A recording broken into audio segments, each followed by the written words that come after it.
ऐसे होंगे पाखी के हसीन सपने चकनाचूर। नमस्कार दोस्तों, स्वागत है आपका आपके अपने चैनल हंग्री स्पिरिट्स में।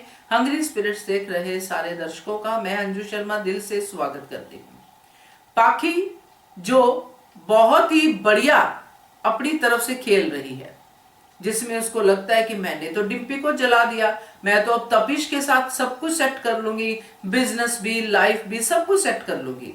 मगर वो तपिश को यानी कि टीटू को जानती नहीं है। जो काव्या ने कहा उसमें हमें बड़ी सच्चाई दिखती है। चलिए बात करते हैं। पहले वही निवेदन, जिन्होंने अभी तक चैनल को सब्सक्राइब नहीं किया है कर लीजिए, साथ में दोस्तों बेल आइकॉन दबाइएगा ताकि आपको हमारे वीडियोस के नोटिफिकेशन मिलते रहे। तो टीटू हर तरह से कोशिश कर रहा है कि डिम्पी के साथ उसका रिश्ता आगे बढ़े। टीटू ने 5 साल इंतजार किया, टीटू फिर से लाइफ में आया, स्टेब्लिश होके आया, सेलिब्रिटी बन के आया, मगर तब भी वनराज शाह नहीं पिघला, ना ही डिम्पी भी हिम्मत नहीं कर पाई कि टीटू के साथ आगे की लाइफ सेट करने के लिए एटलीस्ट उसको ये तो बताए कि मैं उससे प्यार करती हूं। मगर टीटू हार नहीं मान रहा। टीटू ने अब पाखी के साथ बिजनेस डील की है, जिसमें टीटू एक पैनी तक नहीं ले रहा, पैसे नहीं ले रहा, ऐसा काव्या ने कहा, पाखी ने कहा इनफैक्ट। तो काव्या ने ये चीज डिकोड कर ली। काव्या को पता है टीटू ये सब क्यों कर रहा है, ये सब डिम्पी के लिए कर रहा है, क्योंकि उसको ये लगता है कि डिम्पी जब वनराज हाँ करेगा तभी डिम्पी हाँ करेगी, और वनराज की हाँ के लिए वनराज के दिल में जगह बनानी जरूरी है। इसलिए काव्या ने डिम्पी को क्लैरिटी दी कि ये पाखी की बातों में मत आना, ये टीटू तेरे लिए कर रहा है। अब ये जो काव्या ने क्लैरिटी दी है, उस क्लैरिटी से एक चीज और क्लियर होती है कि ये जो पाखी के हसीन सपने हैं, जिनका टीटू जो है टेंटेफिस करने वाला है, क्योंकि टीटू तो उसके साथ तब तक है जब तक उसको डिम्पी नहीं मिलती।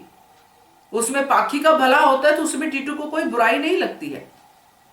मगर जब पाखी का भला होगा, टीटू का घर पे आना जाना होगा फिर से, और पाखी तो डंके की चोट पे कहेगी, पाखी कोई डिम्पी थोड़ी जो चुप रहेगी। पाखी तो अपने पिता को भी कह देगी क्यों नहीं आ सकता, मेरे साथ बिजनेस कर रहा है, फ्री में मेरे लिए काम कर रहा है, आप कैसे मना कर सकते हो पापा, हम जी नहीं सकते, हम ये नहीं कर सकते। पाखी तो भाई बोलेगी, वो राज की बेटी है।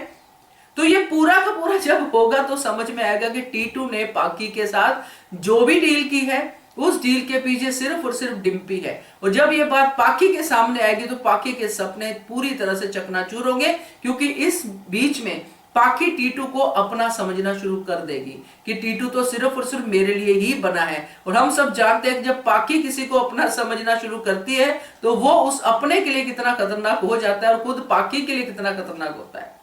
तो ये सब आने वाले समय में दिख सकता है। दोस्तों क्या कहते हो आप, कमेंट कीजिएगा। देखते रहिए channel Hungry Spirits. Thank you so much. Subscribe to our channel by clicking the subscribe button. Click the bell button and enjoy the latest uploads from our channel.